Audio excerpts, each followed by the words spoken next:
In the beginning, there was silence. Not the kind that soothes, but the kind that screams.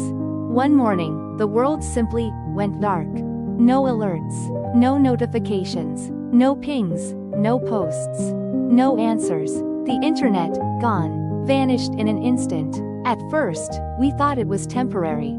A glitch, a downed server, maybe a cyber attack. We were wrong. This was not a hack. It was a collapse.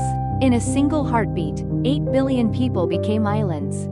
Disconnected, isolated, not just from one another, but from everything we had built. Maps, gone. Banks, frozen. Hospitals, silent. Satellites still spun above our heads. But they might as well have been stars. The first 24 hours were confusion. We rebooted routers. We cursed our service providers. We gathered in coffee shops, desperate for a single bar of signal. But Wi-Fi was dead, mobile networks were ghosts, and the cloud? It had vanished into thin air. News didn't travel, rumors did. Theories multiplied like viruses. EMP? Solar flare? An AI rebellion? A government kill switch? No one knew, and no one could verify.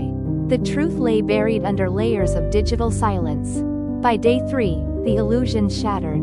Grocery shelves stood empty. Supply chains ran on data. Gas stations ran dry, payment systems needed networks. ATMs blinked dumbly, no connection, no cash. Hospitals couldn't access records, planes stopped flying, trading halted, governments were mute. Even our clocks, those smart devices we trusted, had forgotten the time. And then the panic began. Without the internet, truth had no anchor. Misinformation ruled. Conspiracies filled the void like floodwater. People clung to radios. Crackling AM signals became gospel. Old TVs lit up with emergency broadcasts. But nothing was coordinated. Leaders had no way to lead. The world had fractured into offline bubbles of survival. And cities became pressure cookers. Digital infrastructure had stitched them together. Now, without it, they began to unravel. Crime surged. Looting spread. The vulnerable were the first to fall. Then the proud. A generation raised online, lost. Children who had never read a paper map. Teenagers who had never lived without Google. Young adults who couldn't remember a world without swipes and streams. Now faced with silence, and questions with no answers, they looked to the sky, wondering how a species so connected had never truly prepared for disconnection. But not all was lost. In the ruins, flickers of resilience began to rise.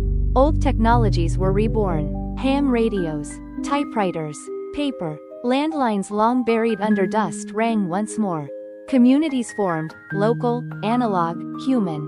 Bulletin boards reappeared. Face-to-face conversation returned. In the absence of servers, we rediscovered neighbors. And in the silence, we began to listen. We had made a god of the internet. A deity of convenience and control. It remembered what we forgot. It answered what we never questioned. It connected, but also consumed. And when it died, it left behind something terrifying. Ourselves. Naked, unfiltered, and forced to face the raw reality we had masked behind screens. 1 year later, the world was smaller. Quieter, slower, but not dead. We had rebuilt, in fragments. Libraries became command centers.